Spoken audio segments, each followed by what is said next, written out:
তাহলে কি হিন্দু রাষ্ট্রের সূচনা হয়ে গেল ভারতবর্ষে? রাম মন্দিরে উত্তোলন করা হলো ধর্মধ্বজা, যা ধর্মের বিজয়ের সূচক। কিন্তু কেন বললাম হিন্দু রাষ্ট্রের কথা, শুনুন। जिस दिन राम जन्मभूमि पर एक केसरिया ध्वज लहरा जाएगा, उसी दिन भारत के संविधान में भी हिंदू राष्ट्र घोषित हो जाएगा, जिसकी कल्पना महंत दिग्विजय नाथ जी ने और महंत वेदनाथ जी ने किया था, जिसकी कल्पना जगतगुरु शंकराचार्य स्वामी संतानंद सरस्वती ने किया था।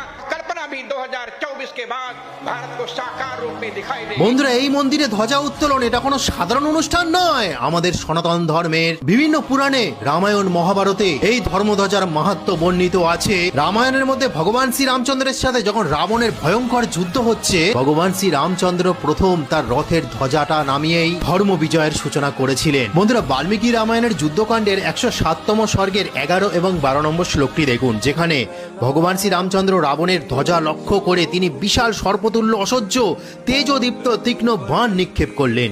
তেজস্বী শ্রী রাম সেই ধ্বজাকে লক্ষ্মীভূত করে নিজের বাণ নিক্ষেপ করলে দশাননের রথধ্বজা কর্তিত হয়ে ভূপাতিত হলো। রাবণের রথের সেই ধ্বজা কর্তিত হয়ে মাটিতে পড়ল। শ্রীরামের বাণে ধ্বজা উড়ে যাওয়ায় মহাবলী রাবণ ক্রোধে জ্বলে উঠল, যেন শত্রুপক্ষকে পুড়িয়ে দেবে।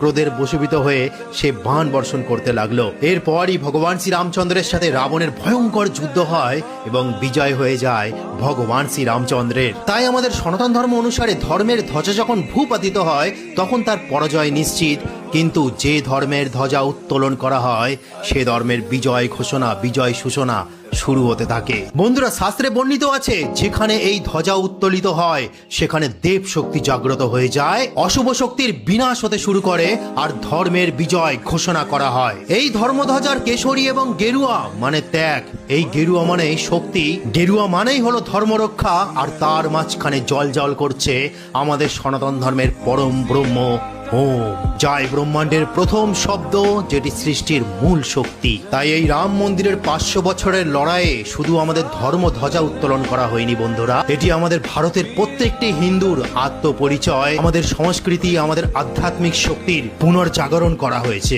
এই ধ্বজা যেন বলছে ধর্ম আবার জেগেছে, অন্যায়ের অন্ধকার কাটছে, আর ভারত মেতে উঠেছে নতুন এক সাংস্কৃতিক পুনর্জাগরণে। তাই আজকের দিনটি শুধুমাত্র ঐতিহ্যপূর্ণ ইতিহাস নয়, এটি সনাতন ধর্মের মহাজাগরণের একটি শুভ সূচনা। তো আজকে বলার ছিল, জয় শ্রীরাম।